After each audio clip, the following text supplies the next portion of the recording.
IML depot వద్ద ఉద్యోగ భద్రత కోరుతూ నిరసన.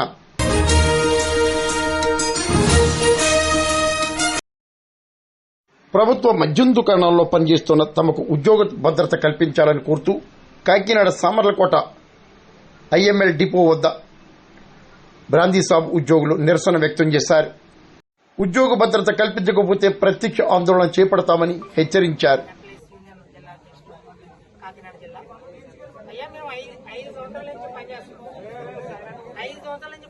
ఇప్పటి వరకు కూడా మాకు ఉద్యోగ భద్రత గురించి కానీ దేని గురించి కూడా ప్రభుత్వం ఎక్కడ కూడా ఆలోచించలేదు. ఈ రోజు 30వ తారీఖుతో మాకు గడువు పూర్తవుతుంది. కావున రేపటి నుంచి మా పాలసీ గవర్నమెంట్ పాలసీ కాకుండా ప్రైవేట్ పాలసీ వచ్చే అవకాశాలు ఉన్నాయి. కాబట్టి ఈ రోజు నుంచి రేపు నుంచి మేము విధులకు హాజరు కావమని చెప్పి మా యూనియన్ నుంచి రాష్ట్ర వ్యాప్తంగా పిలుపు ఇవ్వడం జరిగింది. కావున పూర్వకంగా ఈ రోజు డిఎం గారు కలవడం జరిగింది. డిఎం గారు ఒకటే చెప్పారు, రేపు ఒక్కరోజు చూడండి, మీకు పైనుంచి ఆదేశాలు వచ్చే వరకు రేపు చూసిన తర్వాత తదుపరి నిర్ణయం 29 డిపోలు ఎలా జరుగుతున్నాయో అదే విధంగా మీరు డిసిషన్ తీసుకోండి. రేపటి మాత్రం విధులు హాజరు కావండి అన్నారు.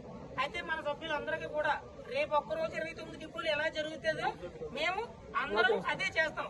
రేపు నిజంగా అన్ని డిపోలు కట్టేస్తే మేము కూడా కట్టేస్తాం. ఇందులో ఎక్కడ కూడా లేదు. కానీ 29 డిపోలు ఎలా చెప్తున్నారు, ఏంటి డిఎంలు ఎలా చెప్పారు అన్న పూర్తి వివరాలు మాకు